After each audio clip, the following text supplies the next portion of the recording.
निकल जाओ हमारे घर से। तुम्हारे जैसे लोगों के लिए मैंने ये घर खड़ा नहीं किया है। जितना ये घर आपका है ना, उतना ही मेरा भी है। मैं कहीं नहीं जाने वाला। जाना तो पड़ेगा ही तुझे, क्योंकि अब मैं तेरा कोई भी खर्चा नहीं उठाने वाला। ठीक है, मत उठाइए मेरा खर्चा। मैं अपने दम पर भी जी सकता हूँ। तो बेशर्मों की तरह अब तक यहाँ क्यों खड़ा है? अपना सामान ले और निकल जाए यहाँ से। रौनक पैर पटकते हुए वहां से चला जाता है। घर से निकालना जरूरी है क्या उसे? बिना पैसों के कौन रखेगा उसे किराए पर? अगर उसका भविष्य सुधारना है तो हमें अपने दिल पर पत्थर रखकर ये कदम उठाना ही होगा। दोनों बात कर रहे होते हैं कि रौनक अपनी पत्नी के साथ एक बड़ा सा बैग लेकर घर से निकल जाता है, लेकिन घर से बाहर उसे कोई भी मुफ्त में अपने घर किराए पर नहीं रखता। अंत में थक हार कर वो फिर से अपने घर चला जाता है। क्या हुआ? थोड़ी देर पहले तो दहाड़ते हुए घर से निकला था, अब क्या हुआ? नहीं रखा ना किसी ने तुझे किराए पर? डैड प्लीज, मैं कुछ दिनों में कोई अच्छी सी नौकरी शुरू कर दूंगा। आप तब तक तो हमें रख लीजिए प्लीज। सुबह से रात हो चुकी है लेकिन कोई हमें रखने को राजी नहीं है। अब आप ही बताइए, इतनी रात को मैं मेघा को लेकर कहाँ जाऊंगा?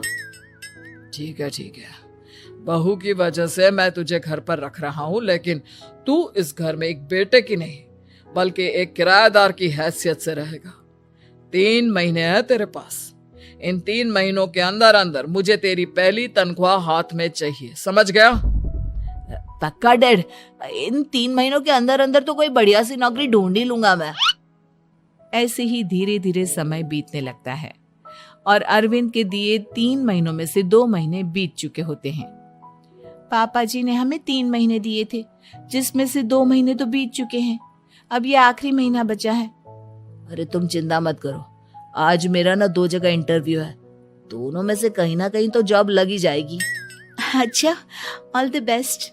रौनक इंटरव्यू के लिए निकल जाता है, जिसके बाद शाम में रौनक घर आता है। कैसा गया इंटरव्यू? आपकी नौकरी लगी या नहीं? अरे पहले सांस तो ले लेने दो अच्छे से। बताइए ना, मुझसे तो जरा भी इंतजार नहीं हो रहा है। वो दरअसल बात यह है कि मेरी नौकरी तो लग चुकी है लेकिन पैसे बहुत कम है। कितने पैसे हैं?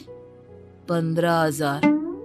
इतने में अरविंद और कमला मिठाई का डिब्बा लेकर आ जाते हैं। बधाई हो बेटा। हम जानते थे तेरी जॉब जरूर लगेगी। लेकिन मेरी सैलरी बहुत कम है मम्मा। कम है तो क्या हुआ, धीरे धीरे बढ़ जाएगी। हाँ बेटा, हम तो बस चाहते थे कि तू अपने पैरों पर खड़ा हो जाए। मतलब अब आप मुझे घर से नहीं निकालेंगे? नहीं, ये सब हमने तुझे जिम्मेदार इंसान बनाने के लिए किया था। Thank you mummy papa. अगर आप दोनों ऐसा नहीं करते तो मुझे कभी अपनी जिम्मेदारियों का एहसास तक नहीं होता। आज आपने मुझे सिखा दिया कि इंसान का अपने पैरों पर खड़ा होना भी जरूरी होता है। इतना कहकर रौनक झट से अपने माता पिता के गले लग जाता है और अपनी कमाई की पहली तनख्वाह वो अपने माता पिता के हाथ में सौंपता है। इस तरह रौनक एक गैर जिम्मेदार व्यक्ति से एक जिम्मेदार